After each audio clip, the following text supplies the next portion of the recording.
Hello everyone, Seema Malik here. Welcome to another video based on 12th class syllabus poem A Thing of Beauty written by John Keats. Introduction of the poem. John Keats is one of the most important poets of English literature. John Keats अंग्रेजी साहित्य के जाने माने महत्वपूर्ण कवि हैं. He is a romantic poet. वो एक रोमांटिक पोएट हैं एंड हिज पोइट्री और उनका जो काव्य है इज़ करेक्टराइज्ड, वो चित्रित है बाय सेंसुअल, रागात्मक इमेजरी, कल्पनाशीलता से. रोमांटिक कवि होने के नाते उनका सारा काव्य रागात्मक कल्पनाशीलता से भरा पड़ा है. He was a worshipper of beauty.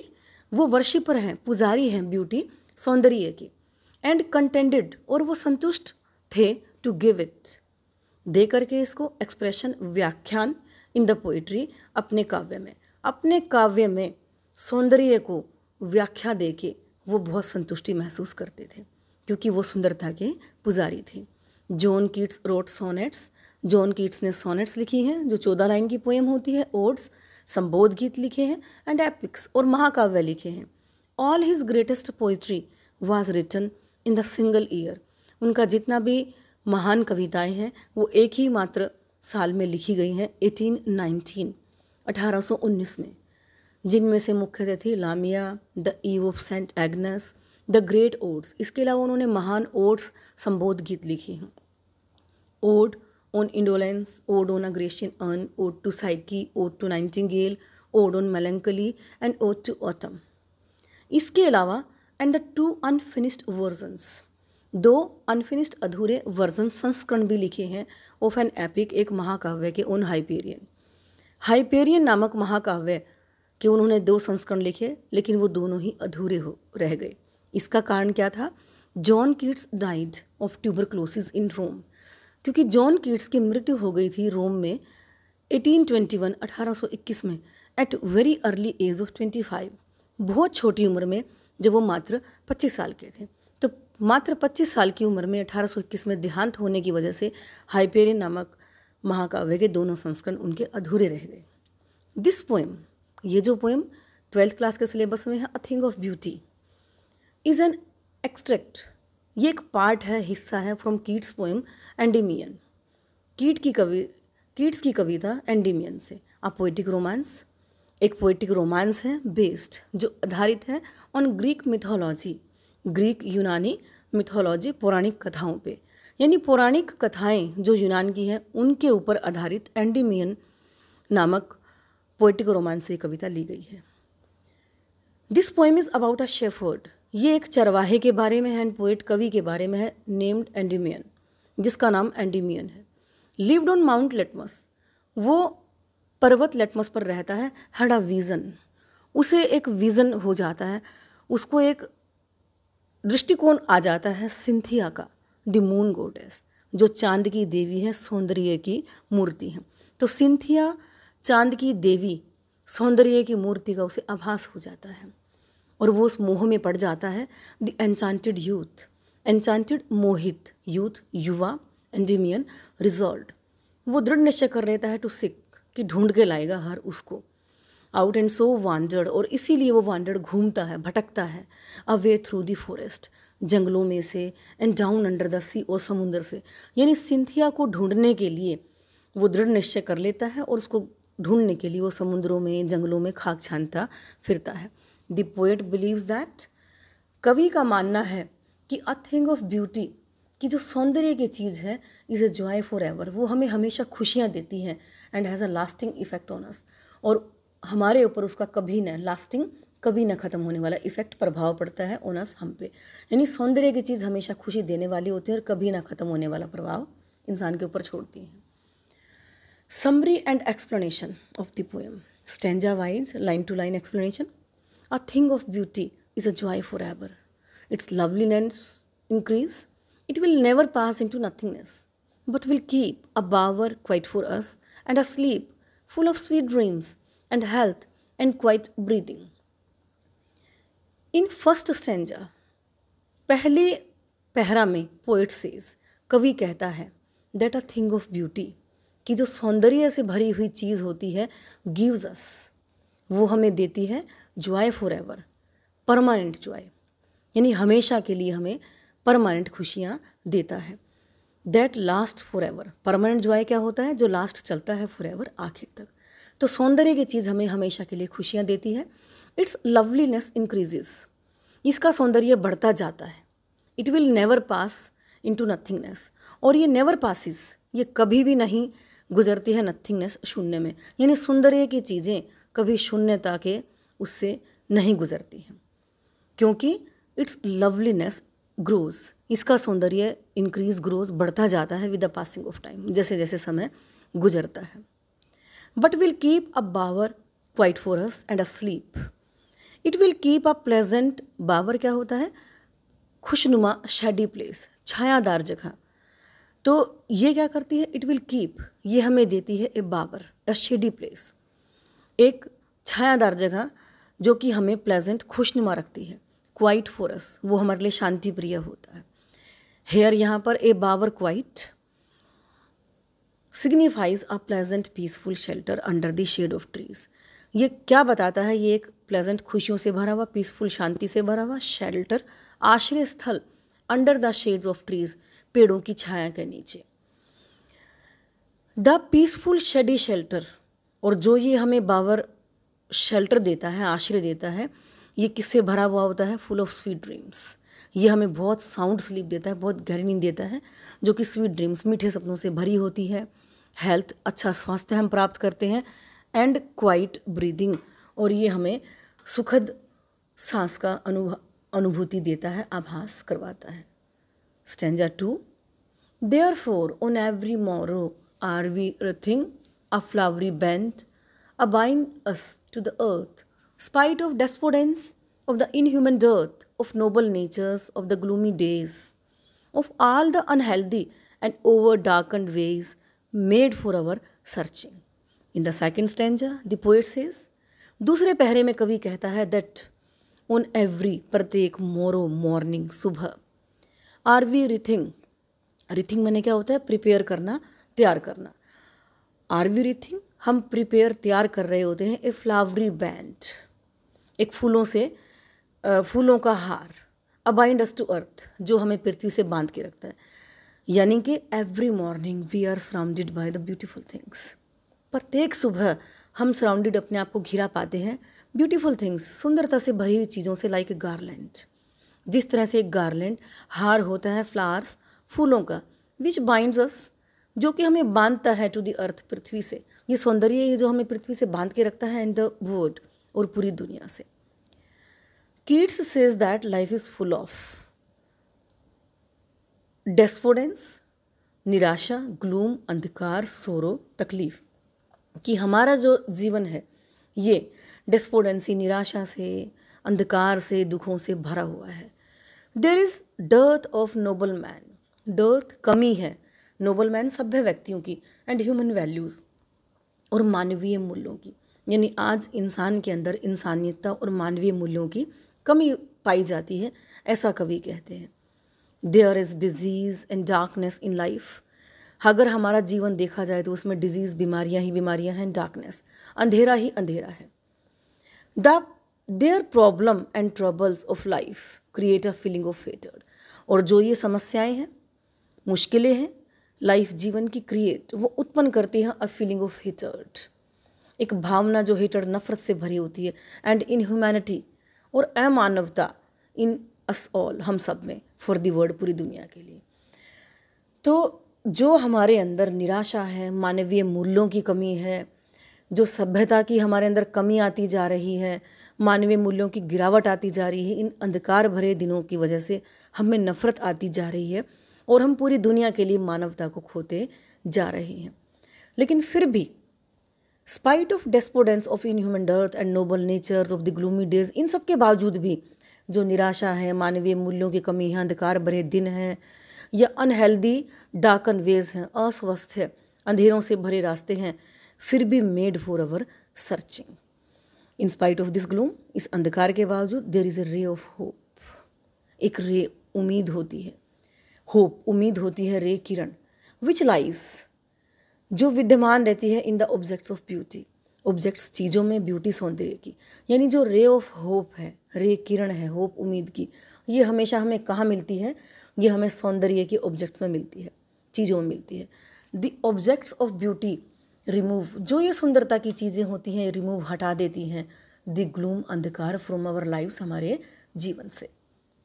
Stanza third, yes, in spite of all, some shape of beauty moves away the past from our dark spirits, such the sun, the moon, trees old and young, sprouting a shady boon. For simple ship, and such are daffodils, with the green world they live in, and clear rills, that for themselves a cooling covert make, against the hot season, the mid-forest break, rich with a sprinkling of fair musk rose blossoms. In third stanza, the poet says that a thing of beauty brightens up our mood. ये Brighton करती है, ये चमक ला देती है, ये खुश कर देती है हमारे मूड को। There is a hope for us, क्योंकि जो भी हमारा मूड चेंज होता है तो हमें उम्मीद की किरण दिखाई देती है, होप, उम्मीदें दिखाई देती हैं अस हमें। ब्यूटीफुल थिंग्स, सुंदर चीज़ें, क्योंकि जो भी सुंदर चीज़ें होती हैं कैन रिमूव, वो हटा देती हैं दी पाल, पाल हेयर मीन बाय कर्टेन, पर्दा, तो वो पर्दा हटा देती हैं ऑफ ग्लूम, निराशा का, from problems of our lives, जो भी प्रॉब्लम्स, जो भी समस्याएं हम अपनी ज़िंदगी में देखते हैं। तो यानी सुंदरता से भरी हुई चीज़ें हमारी जीवन की समस्याओं का, अंधकार का जो पर्दा पड़ा होता है उसको अनावृत कर देती हैं, वो पर्दा हटा देती हैं। The sun and the moon, ये जो प्राकृतिक सौंदर्य की चीज़ें हैं, सन सूर्य है, मून चंद्रमा है, ये शाइन, ये अपना सौंदर्य देते हैं, ये शाइन चमकते हैं during the day and the night, during दौरान डे दिन के, नाइट रात के।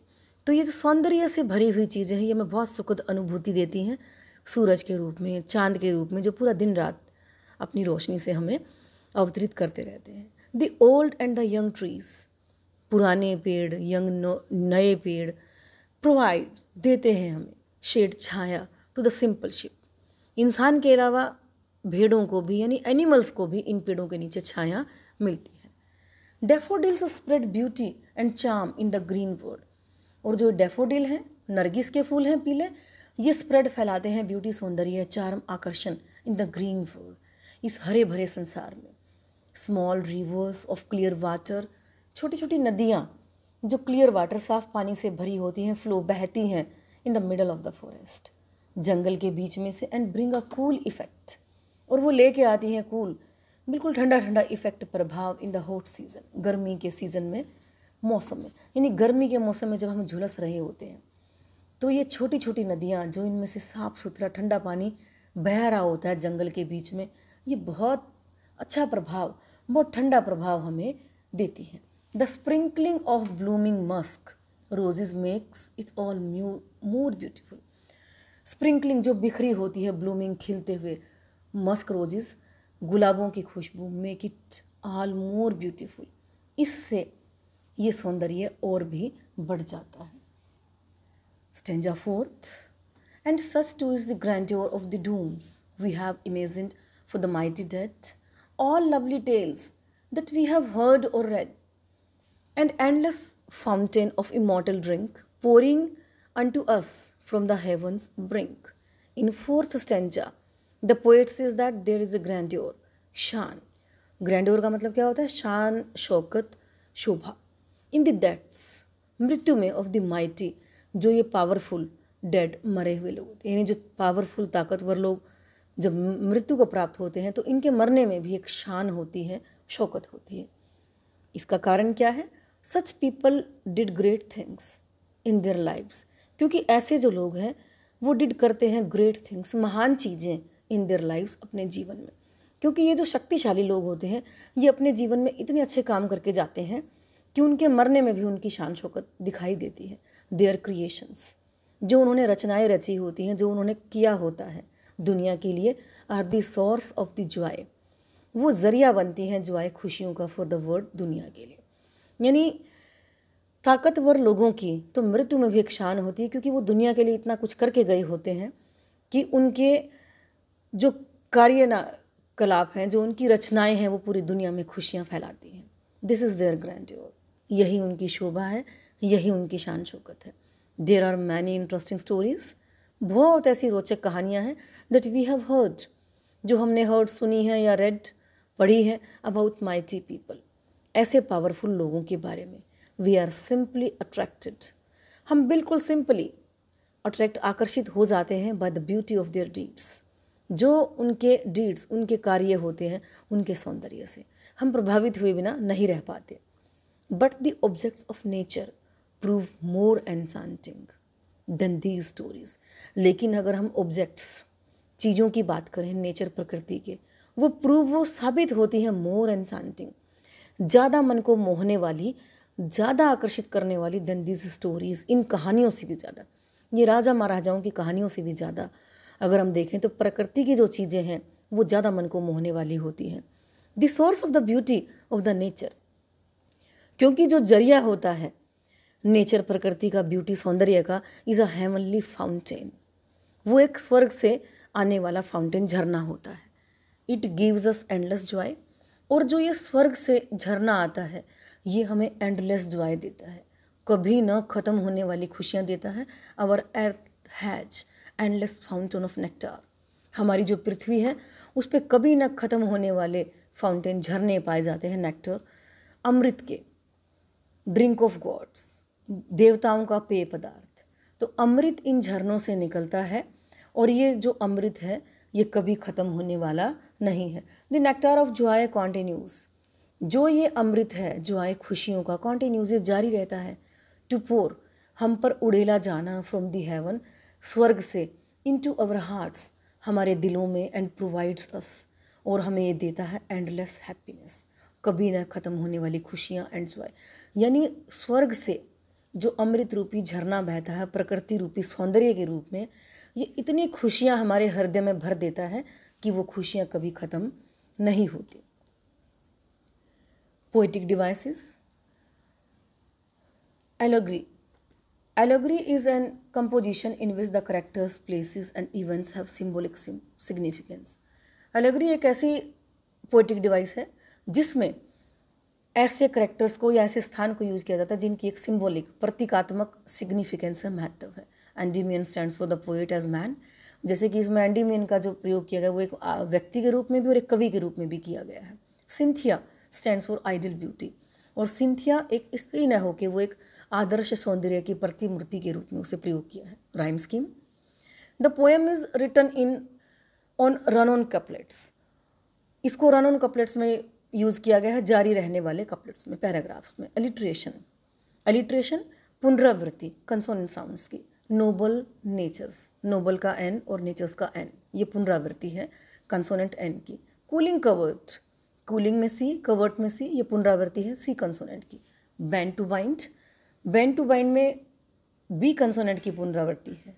इमेजरी, कवि ने कविता को सुंदर बनाने के लिए इमेजरी का यूज़ किया है, like flowery bands, shady boon, clear rills, cooling covert, daffodils in green world, grandeur of dooms, endless fountain of eternal drink.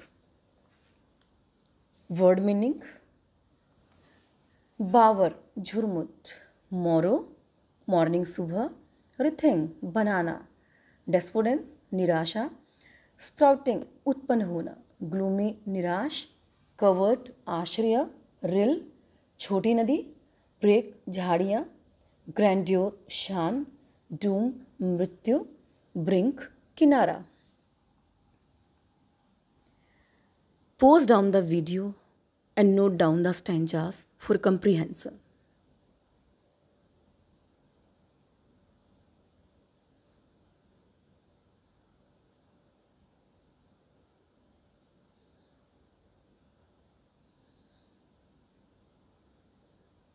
Again, pause down the video and have a look on questions and answer, and please note them down.